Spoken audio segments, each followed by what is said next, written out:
he was a little, maybe he has not taken the right spirit, he may shout at me, may scream at me. So he went there. He said, that officer, it seems he told, yes, I have fallen, but I have not been commoded. Thank you.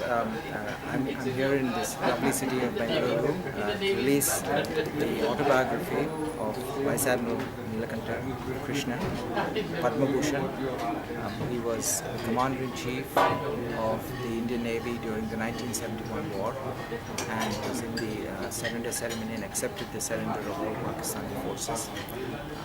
His autobiography covers his life all the way from when he joined the Indian Navy as a young sub-lieutenant. He went through the entire Second World War, fought many ferocious battles. He was involved in the only two naval seafaring actions in post-independent India, the liberation of Daman, Diu and Goa, and of course culminating in his pivotal role in the liberation of Bangladesh when he was responsible for the complete blockade of the Bay of Bengal that prevented any Pakistani forces from escaping. And of course he is known all through India for his role in sinking the Ghazi when he literally lured her all the way from Karachi to the mouth of Visakhapatnam harbour and sank her. He was known as the Sailor's Admiral and has now become something of a legend in the Navy. I think the book will have great relevance in today's India. We are going through a big change. We have a dynamic new Prime Minister. We have political will and leadership that can take India and make her a superpower. In order to do that, we need to honor and build up our armed forces and give them the respect that they deserve, because they are on the front lines and they're the ones who ensure that we are respected by our friends and feared by our enemies. I'm hoping that this book will provide the youth of India with great lessons in courage, integrity, courage under fire, love of country, which is all important in order to enable this country to become great again. Personally, for me, it's a labor of love to publish and release this book. I'm a frequent visitor to India, and this is the first time I'm seeing a lot of excitement in the air.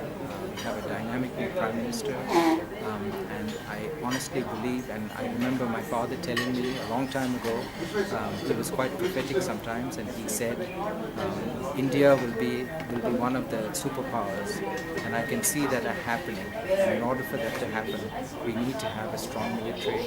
We need to build up our armed forces and give them the respect that they deserve. So I'm hopeful that this book will help to foster that culture.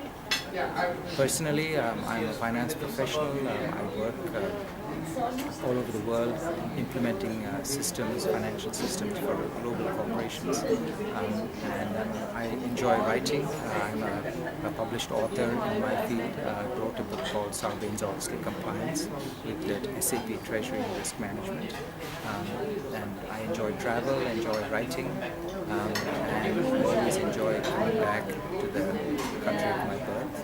And I hope to be doing so, especially now that we live in such an exciting time. And I'm seeing that there's so much aspirations and hope in the air for the future, not just for a select few, but for all Indians at home and abroad. Is there a delay in writing this book, or what inspired you to make this decision of publishing?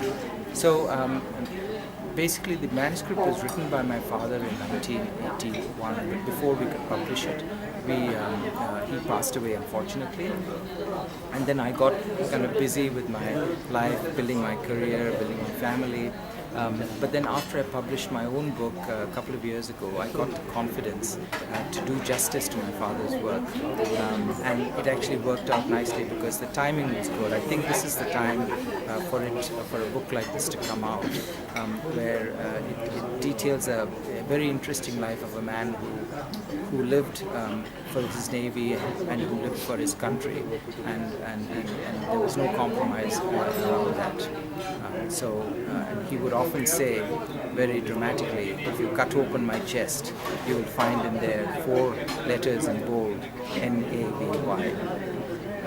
He's held very important positions, in critical positions, where he is responsible for the 10-year development plan for the Navy, building up the Navy into a power to be reckoned with. And then, of course, as Vice Chief of Naval Staff, he's instrumental in acquiring the missile rocket boats and setting up the missile base in Mumbai. And these boats were used with such devastating effect during the 1971 Indo-Pak War when they attacked Karachi.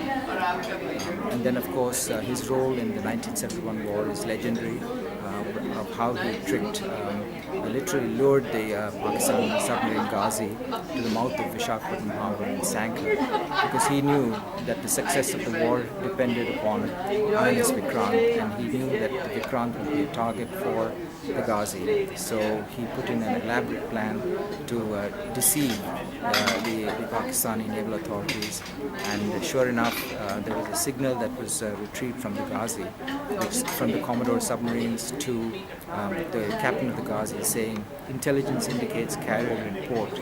Proceed with all dispatch to Visakhapatnam, Zone Victor, which is Visakhapatnam." And sure enough, the Ghazi came, and the Navy was waiting for her, and it was sunk on the very first day of the preemptive attack. Preemptive attack by Pakistan on India.